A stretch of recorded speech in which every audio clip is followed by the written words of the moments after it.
2001년 9월 11일이었습니다. 4대의 비행기에 타고 있던 승객 266명 전원 사망, 세계무역센터에서 사망 또는 실종된 인원 약 3천여 명, 이웃과 동시에 일어났던 워싱턴 DC 국방부 청사 테러로 인한 사망 또는 실종 125명, 참으로 끔찍한 테러였습니다. 그 충격으로 힘겨워하는 사람들을 돕기 위해서 다양한 사례들을 연구했던 뉴욕대학교 에이미 레지네스키 교수는 그러한 충격을 경험한 사람들에게서 나타났던 변화를 이렇게 정리했습니다. 사건이 일어난 직후에는 돈이나 물품을 기부하거나 직접 재난 현장에 찾아가서 봉사하며 도움을 주고자 하는 사람들이 많았다고 합니다. 직접적이고 즉각적인 도움을 주는 일에 관심을 기울였던 것이죠. 그런데 시간이 흐르면서 변화가 나타나기 시작했습니다. 충격과 공포로부터 한숨을 돌리게 되자 사람들은 바쁘게만 살아가던 삶을 멈추고 생각하기 시작했던 것이죠. 인간은 유한한 존재이며 죽음이 멀리 있지 않을 뿐 아니라 언제 나에게 찾아올지를 모른다는 사실을 진지하게 생각하게 된 것입니다. 그러자 삶과 죽음을 연결시키게 되었는데 그러한 과정 가운데서 신앙이 깊어지거나 영적인 가치들에 대해서 진지하게 생각하게 된 사람들이 많이 나타났다고 합니다. 삶은 유한하다. 게다가 단 한 번뿐이다. 그렇다면 나의 남은 생을 어떻게 살아야 할 것인가? 스스로에게 이런 질문을 던지며 자신의 삶을 돌아보던 사람들은 특별히 이 두 가지 영역에 관심을 기울이게 되었는데요. 첫 번째는 인간관계였습니다. 왜냐하면 그 사건으로 인해 많은 사람들이 사랑하는 가족과 친구들을 잃었거든요. 내일도 볼 수 있고 영원히 볼 수 있을 거라고 생각했던 사람들을 하루아침에 잃어버리게 된 것입니다. 그래서 그들은 사람에 대해, 인간관계에 대해 다시 생각하게 되었죠. 누가 나에게 소중한 사람인가? 나는 왜 조금 더 넉넉하고 자비로운 마음으로 그들을 대하지 못했을까? 왜 나는 미안하다, 고맙다, 수고했다 이런 말들을 진심으로 하지 못했을까? 가족과 친구들을 새로운 시각으로 바라보게 되자 사람을 대하는 자신의 태도를 점검하게 되었고 변화가 나타나기 시작했어요. 중요하지 않은 것들 때문에 소중한 사람들을 잃어버리고 있다는 각성이 일어난 것입니다. 비록 9.11 테러와 같은 끔찍한 일을 겪지는 않았지만 우리는 이미 그런 지혜를 얻은 사람들이라고 믿습니다. 내 곁에 있는 사람을 소중히 여기시고 모든 사람을 향해서 너그러이 대하시기를 바라요. 변화가 나타난 첫 번째 영역이 사람, 즉 인간관계였다면 두 번째 영역은 일이었습니다.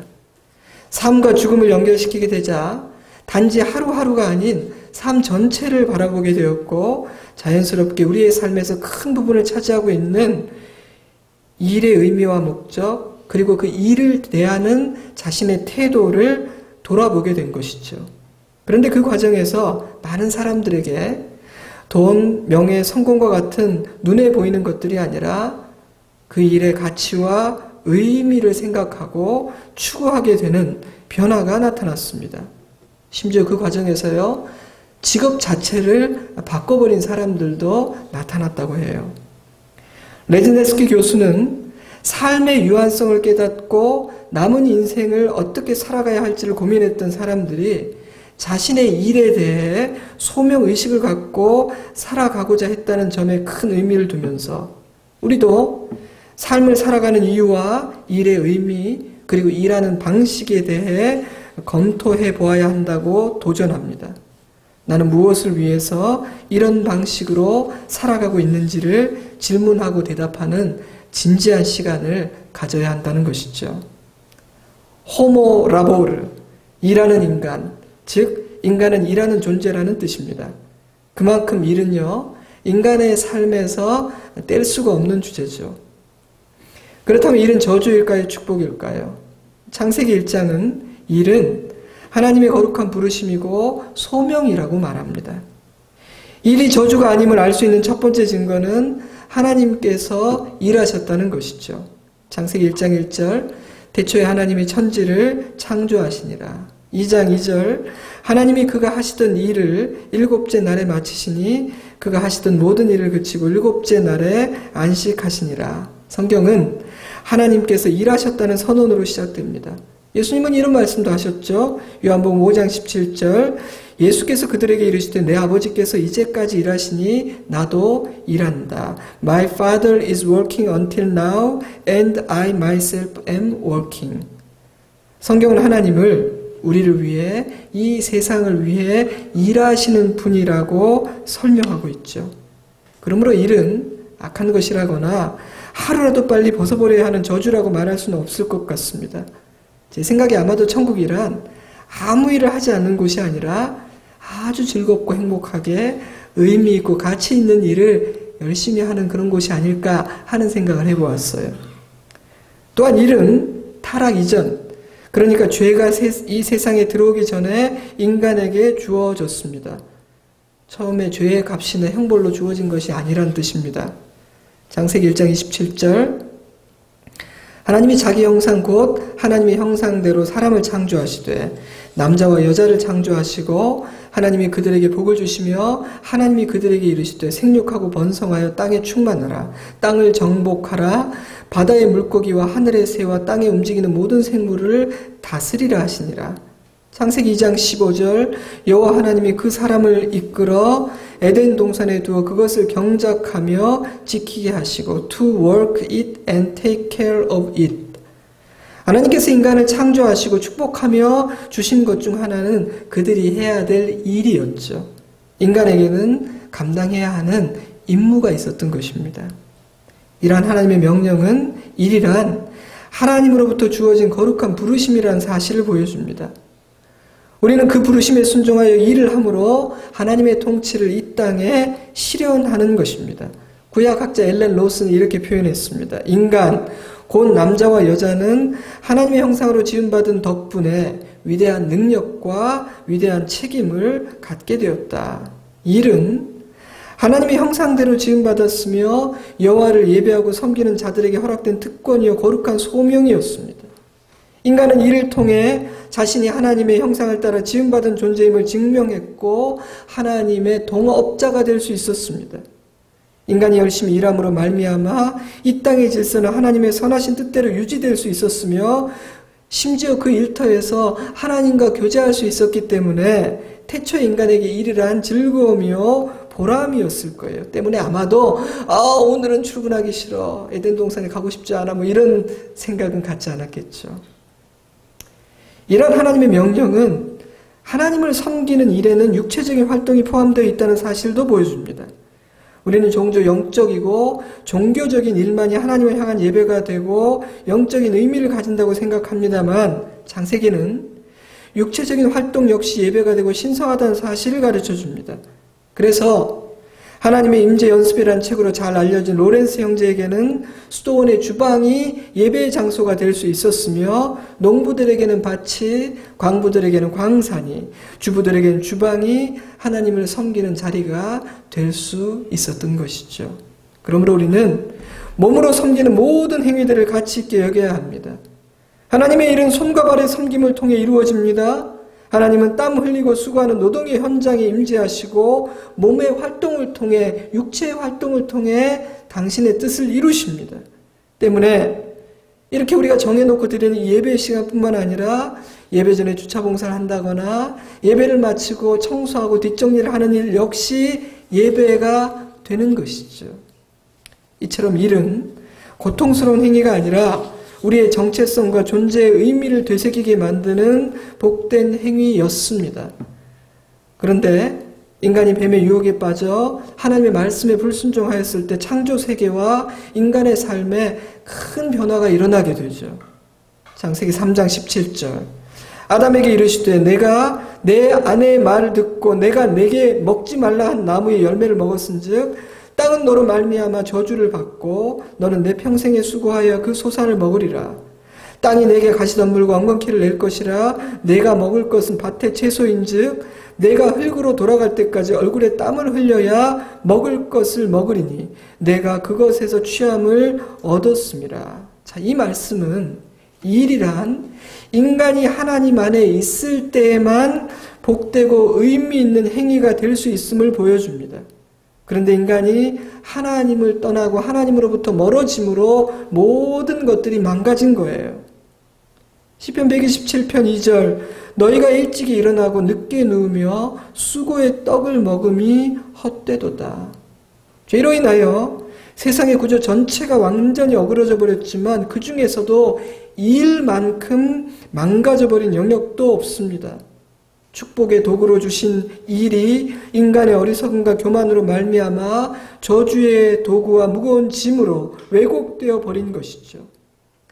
땅이 저주를 받게 되자 인간은 열심히 노력하고 수고해야만 그 소산을 먹을 수 있게 되었습니다. 사실 원래는요, 일이란 우리의 생존을 위한 것이 아니었잖아요. 그러나 땅이 가시덤불을 내고 엉겅퀴를 내게 되자 인간은 땀을 흘려야만 겨우 먹고 살 수 있게 되었습니다. 심지어는 땀을 흘릴 만큼 거두지 못하는 일도 허다했습니다. 뉴스를 보니 또 AI가 왔다고 해요. 자연이 대적을 하는 겁니다. 우리는 인간이 죄로 오염되고 타락했다는 사실도 기억해야 합니다. 왜 이리 힘든가? 인간이 죄인 되었기 때문입니다. 인간이 죄로 오염되고 타락했기 때문이에요. 여러분, 만약 인간이 선하고 서로 사랑하고 배려하고 이해하고 섬기려만 한다면 함께 일하는 것은 하나도 힘들지 않을 거예요. 여러분, 아주 선하고 마음 맞는 사람들과 일해 보셨습니까? 힘들던가요? 그러나 인간은 악하고 이기적이며 참 못났습니다. 죄로 오염된 인간은 자신의 이익을 위해 정당한 대가를 지불하지 않으려 하고 심지어 착취하기도 합니다. 자신의 승진이나 이익을 위해 때로는 자신을 변호하기 위해 누군가를 험담하고 비방하며 악한 마음과 편견으로 대하기도 합니다. 작은 일로 쉽게 오해하고 쉽게 상처받는 사람들은 작은 일을 크게 만들어 함께 일하는 사람 모두를 힘들게 만들기도 하죠. 그래서요, 직장인들과 제가 상담을 해보면 일 자체가 힘들기보다는 함께 일하는 사람들 때문에, 그 인간관계 때문에 일이 힘들다, 오늘은 출근하고 싶지 않다, 이렇게 생각하는 사람들이 적을까요, 많을까요? 많이 있어요. 일이 고단하게 된 중요한 이유 중에 하나는 인간이 죄인 되었기 때문이기도 해요. 여러분, 성숙하지 못한 사람들이, 우리 같은 죄인들이 모여서 함께 어떤 일을 한다는 것은 쉬운 일이 아니죠. 상대방의 입장에서 생각할 수 있는 이해심과 배려와 감사의 마음이 없다면 수많은 문제들이 생기거든요. 그래서 즐겁자고 하는 일인데, 선한 일을 이루어보자고 하는 일인데, 잘해보자고 하는 일인데 하나도 안 즐겁고 막 이런저런 문제가 생기기도 해요. 예를 하나 들어볼게요. 어떤 회사에서 MT를 계획했습니다. 하나가 되려고 하는 거겠죠. 팀워크를 다지고 좋은 추억을 만들기 위해서 계획을 했는데, 그런데 그 하나됨을 위한 MT를 준비하는 과정에서 하나됨이 다 깨집니다. 어디로 갈지, 무엇을 먹을지로 마음이 나뉘고요. 일을 하는 방식과 순서로 누가 그 일을 할 것인지로 마음이 갈라집니다. 저 사람이 일하는 방식, 말투가 거슬려서 상처를 받습니다. 사실 그리 중요하지 않은 일들인데 말입니다. 인간이 죄인 되어서 그래요. 그래서 우리는 일이 힘들다는 생각을 하게 됩니다. 또한 죄는요, 인간의 선하심과 영광을 드러내는 거룩한 소명으로서 주어졌던 일을 인간의 탐욕을 채우는 수단으로 변질시켰습니다. 사단은 우리 안에 우리의 정체성과 삶의 의미를 소유와 명예와 권력과 같은 것들에서 찾고자 하는 거짓되고 어리석은 욕망을 심어주고, 이 일을 통해서 그런 욕망을 채우라고 유혹합니다. 창세기 11장에 바벨탑 사건이 대표적인 사례일 거예요. 그들은 하나님의 이름을 위해서가 아니라 자기 이름을 내기 위해 탑을 쌓았습니다. 자기 만족과 탐욕을 채우기 위해 하나님께서 주신 은사와 자원과 능력을 사용한 첫 번째 사례겠죠. 그날 이후로 인간은 계속해서 그런 시도를 하는데 그 결과는 좋지가 않았습니다. 하나님의 나라, 그리고 이 세상의 유익, 다른 사람의 행복, 이런 고상하고 거룩한 이유들은 사라져버리고 오직 자신의 욕심을 채우기 위해 일하게 될 때 인간은 점점 더 공허해지고 악해지게 됩니다. 일을 통해 자신을 과시하고 일을 통해서 주어지는 것들 안에서 자신의 안전을 찾고자 할 때 경쟁은 더욱더 치열해지고 세상은 악해지게 되죠. 전도서에 재미있는 표현이 있어요. 이런 말씀이 있다는 거 여러분 아셨는지 모르겠어요. 현대인의 성경으로 읽어드립니다. 전도서 4장 4절. 나는 또 사람들이 열심히 일하여 성공을 얻고자 하는 동기가 자기 이웃에 대한 시기 때문인 것을 알았다. 이것 역시 헛되고 바람을 잡으려 하는 것과 같은 것이다. 창세기는 우리에게 일의 두 가지 측면을 말해줍니다. 첫째는 일은 하나님의 축복이요 우리에게 주어진 거룩한 사명이라는 것이죠. 그러므로 우리는 우리가 하는 일을 통해 하나님께서 이루고자 하시는 선한 뜻이 있다는 것을 생각해야 합니다. 또한 우리는 죄가 일을 왜곡시키고 오염시켰다는 사실도 기억해야 합니다. 때문에 일은 우리에게 무거운 짐이기도 해요. 때문에 우리는 우리에게 주어진 역할의 의미와 가치를 발견해야 하고 어떤 일을 위해서 우리가 부름받았는지를 깨달아야 합니다. 그래야만 사는 날 동안 일해야만 하는 존재인 우리가 보다 보람있고 감사하고 즐겁게 내게 주신 그 일을 감당할 수 있기 때문이죠. 사실 짧은 시간에 다룰 수 있는 주제는 아니에요. 게다가 제 실력도 부족하고. 그래서 오늘은 그냥 제가 묵상한 몇 가지만 나누려고 합니다. 다음에 기회가 되면 이 주제를 또 한번 생각해 보도록 하고요. 자, 먼저 지금 내가 있는 그 자리, 지금 내가 하고 있는 일에 의미를 부여해야 합니다. 내가 있는 자리와 내가 하는 이 일 밖에서 의미를 찾기 전에 먼저 내게 주신 그 자리와 지금 내가 하고 있는 그 일 안에서 어떤 의미를 찾아내라는 겁니다.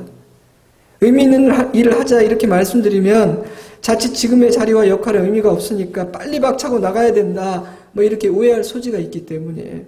자, 물론 하나님께서 보시기에 악하거나 더러운 일을 하고 있다면 여러분이 지금 하고 있는 그 더러운 일에 의미와 가치를 부여해서는 절대로 안 됩니다. 제가 아주 재미있고 아주 극단적인 비유를 하나 만들어 보았어요. 폭력 조직의 보스가 있습니다. 저는 그 조직의 이름을 칠성파라고 붙여보았어요. 그럴듯하죠. 그는 상인들을 보호해준다는 명목으로 돈을 뜯어내는 삶을 살고 있습니다. 강남에 룸사롱도 하나 운영하고 있죠. 그런데 놀랍게도 그가 어느 날 복음을 듣고 예수님을 만나게 되었습니다. 예배를 드리게 되었고요. 그런데 마음이 불편해지기 시작했어요. 다 괜찮은데 그렇게 신앙을 갖고 나니 지금 자기가 하고 있는 그 일이 참 불편하고 찝찝해지기가 시작한 거예요. 그래서 고심 끝에 그는 칠성 복지재단을 만들었습니다. 악하게 번 돈의 일부를 어려운 사람들에게 돌려주기로 결심한 거예요. 칠성복지재단을 만들고 나니 마음에 얼마나 위로가 되는지요. 그래서 그는 다른 사람들을 더 많이 돕기 위해서 폭력배로서 더욱더 최선을 다해 살아가게 되었습니다. 자신이 하고 있는 그 일에 의미를 부여했던 것이죠. 여러분, 이것이 가능한 이야기일까요? 우리가 하는 일 중에는 도저히 의미를 부여할 수 없는 일들도 있습니다. 물론 할 줄 아는 것이 그 일밖에 없고 그 일을 놓을 때 많은 것을 잃어버리게 된다거나 심지어 생계가 막막하다면 심히 고민이 되겠죠. 그러나 그리스도인으로서 도저히 합리화할 수 없고 의미를 부여할 수 없는 일을 하고 있다면 용기를 내야 합니다. 그러면 주님께서 책임져 주신다고 저는 믿습니다. 들에 핀 백합화도 공중에 나는 새도 책임져 주신 아버지시니까요. 그러나 대부분의 사람들은 지금의 자리, 지금의 역할, 지금 여러분이 하고 있는 그 일에 의미를 부여하고 가치를 발견할 수 있을 거예요. 새로운 관점으로 여러분의 일을 보라는 겁니다.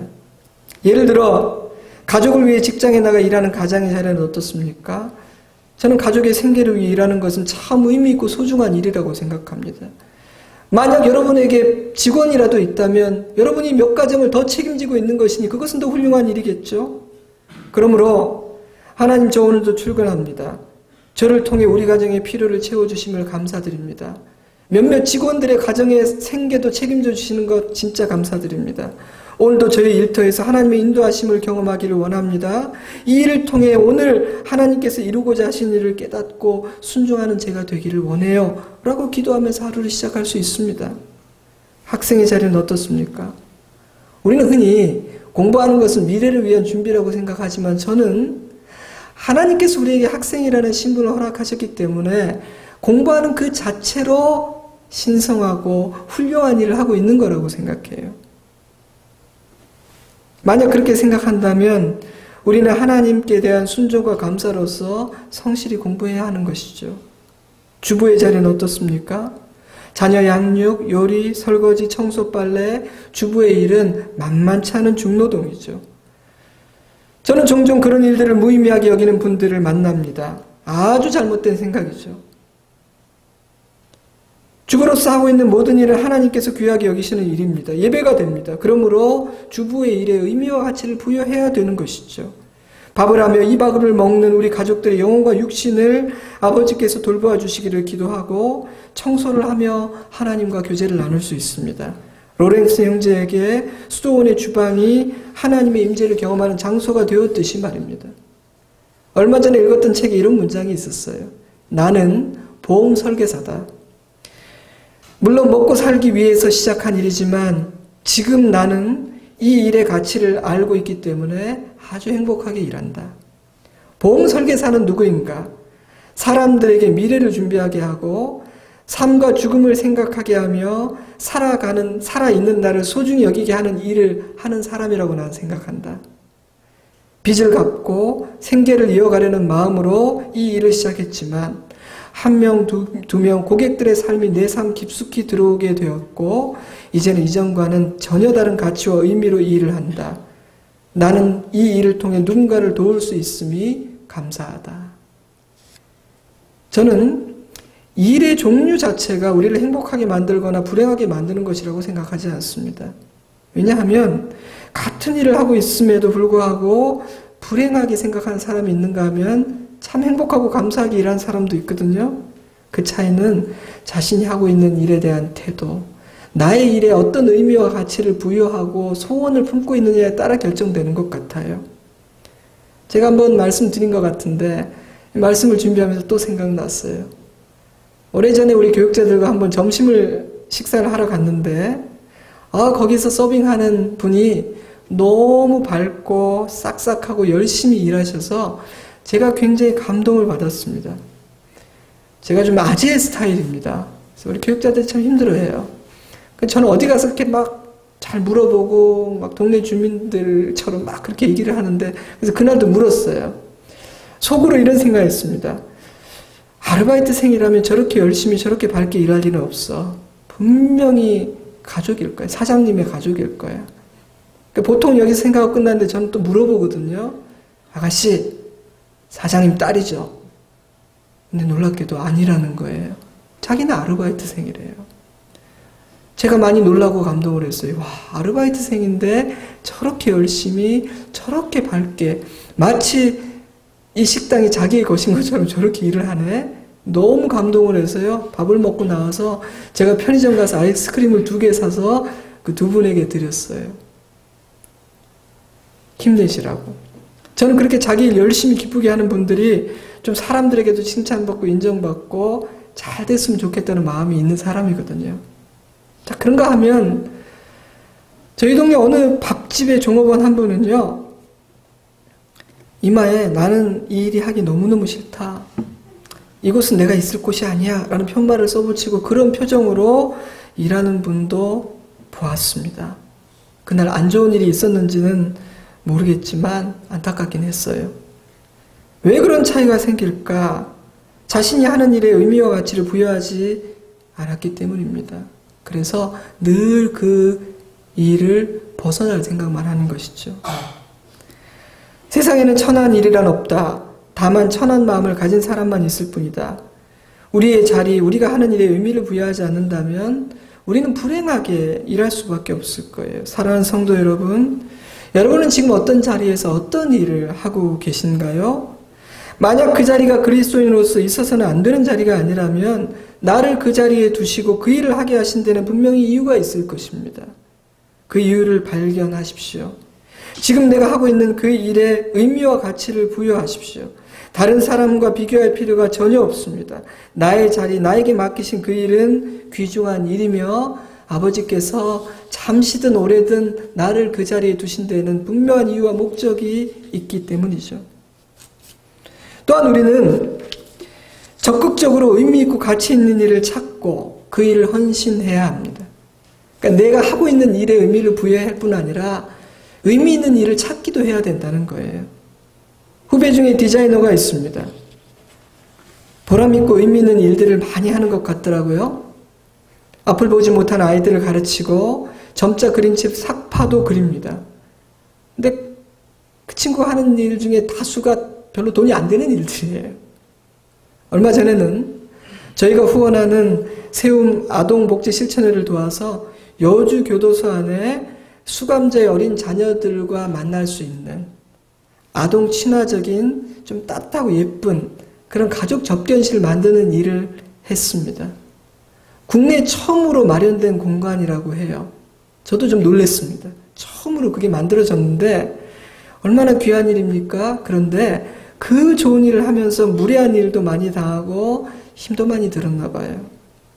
그런데 왜 그런 수고와 고생을 사서 할까?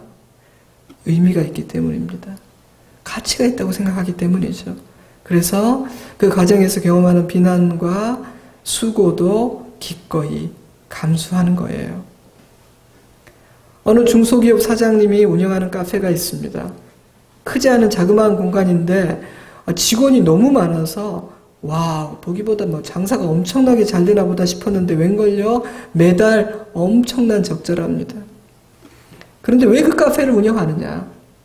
왜 회사에서 난 이익을 그곳에 쏟아붓고 있느냐? 그곳은 학교에서 적응을 못해 자퇴한 아이들의 사회에 적응을 돕기 위한 공간이기 때문입니다. 그래서 그 사장님은 매일 그곳에 들러 아이들을 만나고 출근하지 않은 아이들에게 전화를 걸고 출근하도록 이끌고 뭐 도와줄 일 없는지를 생각하더라고요. 그분은요, 자기는 일을 열심히 해야 될 이유가 하나 더 생겼다고 얘기했습니다.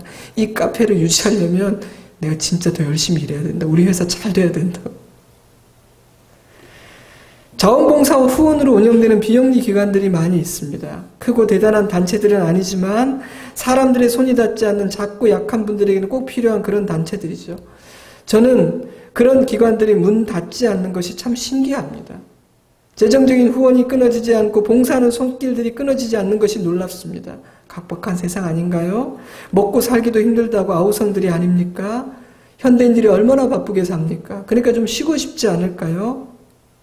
그런데 자신의 돈을 내놓는 사람, 자신의 시간을 내놓는 사람, 자신의 재능을 내놓는 사람들이 있기에 그런 단체들이 문을 안 닫는 것 같아요. 저희가 후원하는 푸른 씨앗 학교만 해도 그래요. 일원동 인근의 가난한 아이들을 방과 후에 돌보는 무료 공부방이죠. 후원자와 봉사자들이 없다면 운영이 안 될 겁니다. 그런데 그런 것들이 폐쇄되지 않는 걸 보면 이 세상에는 적극적으로 의미와 가치를 추구하는 사람들이 있는 겁니다. 나는 의미 있게 돈을 쓰고 싶다. 가치 있는 일에 땀을 흘리고 싶다. 이렇게 생각하는 사람들 말입니다. 우리 좋은시학교도 마찬가지죠. 그렇게 기도하고 헌신하고 봉사하고 후원하는 분들이 없었다면 세워질 수도 오늘까지 이룰 수도 없었을 거예요. 허공에서 이루어지는 일은 아무것도 없습니다. 우리는 적극적으로 의미 있는 일을 찾고 또 그 일에 헌신해야 합니다. 그리고 우리의 자녀들에게도 이러한 삶의 기쁨과 보람을 가르쳐줘야 하죠.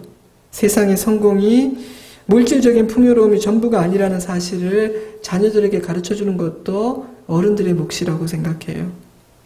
자, 또한 나의 일을 통해 누군가를 섬기려고 하는 것이 우리의 목표가 되어야 합니다.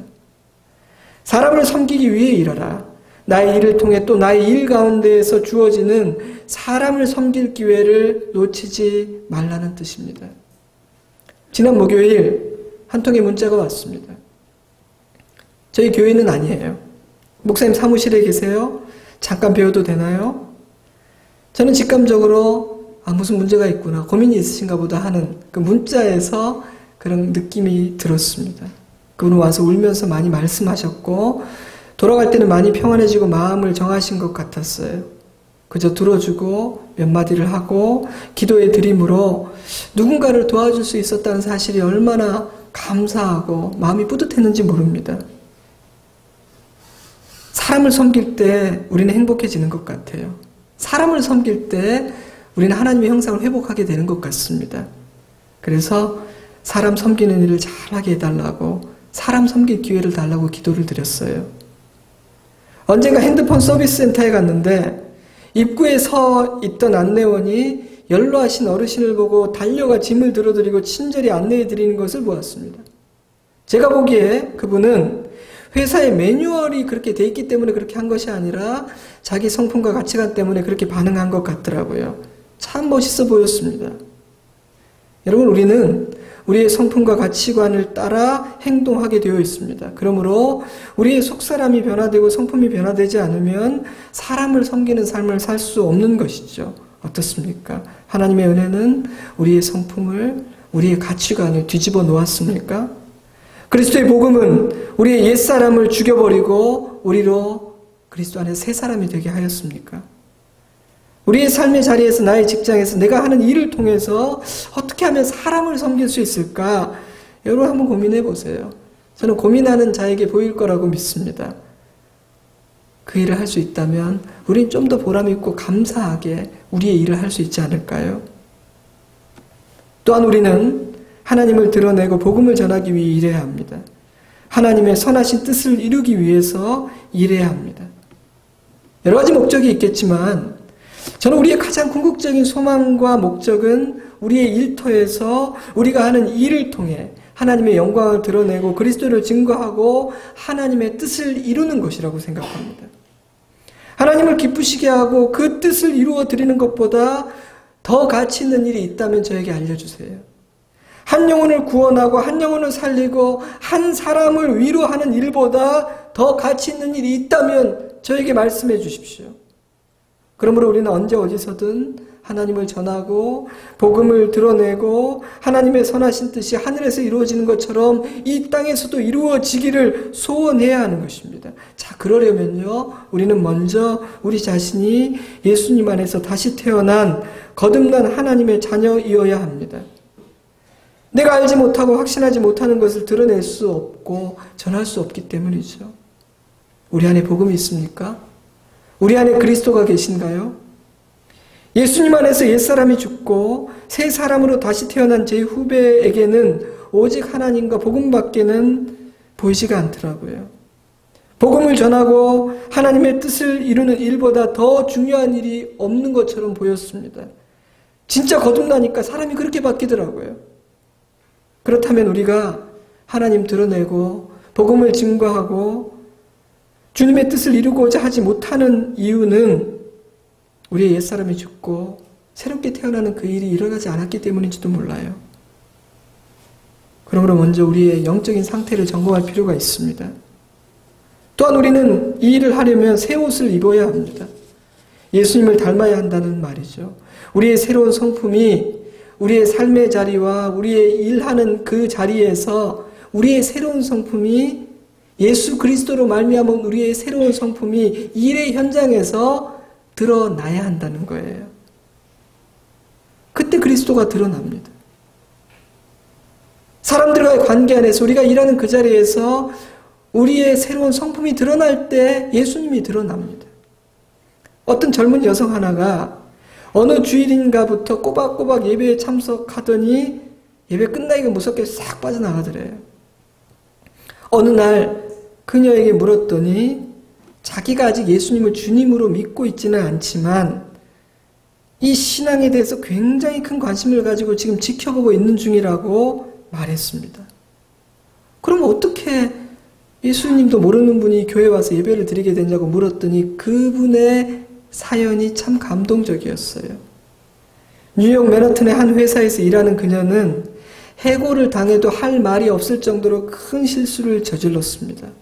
근데 그의 직속 상사가 그 일을 상부에 보고하지 않았을 뿐만 아니라 그 모든 일의 책임을 다 뒤집어 썼다고 해요. 그렇게 했기 때문에 상사의 경력에는 흠집이 났고 조직 내에서 운신의 폭도 좁아졌다고 합니다. 여인은 많이 놀랐습니다. 왜냐하면 남의 공을 가로채는 상사는 너무 많이 보았지만 부하 직원을 위해서 허물을 대신 졌다는 이야기는 들어본 적도 없고 자기도 경험해보지를 못했기 때문이에요. 그는 상사를 찾아가서 도대체 나를 위해서 그렇게 해준 이유가 무엇인지를 물었다고 합니다. 근데 상사는 대답을 안 해주고 피하더래요. 간곡히 매달렸대요. 제발 좀 알려달라고. 너무너무 궁금하다고. 그분의 대답은 이랬습니다. 저는 크리스찬입니다. 제가 예수를 믿는 그리스도인이라는 데는 여러 가지 의미가 있겠지만 거기에는 내가 저지른 모든 죄와 잘못의 대가를 예수 그리스도께서 대신 맡아주셨다는 의미가 있죠. 예수님은 나를 대신해서 내가 져야 하는 그 십자가를 져 주셨습니다. 그래서요, 저도 힘 닿는 데까지 당신의 짐을 지려고 노력한 것 뿐이에요. 그녀는 그 말을 듣고 충격을 받았고요. 그 상사가 믿는 그 신이 도대체 어떤 분인지가 굉장히 궁금해졌다고 해요. 복음을 통해 성품이 변화된 상사의 이타적이고 희생적인 모습이 한 여인의 인생에 전환점을 마련해 준 것입니다. 우리는 흔히 명확하고 간결하게 복음을 전할 수 있도록 훈련하는 것 굉장히 중요하다. 정의를 실현하고 시스템을 개선해야 한다고 말합니다. 물론 중요하죠. 그러나 변화된 삶과 변화된 성품이 없다면 그런 것들에 힘을 쓰지 못합니다.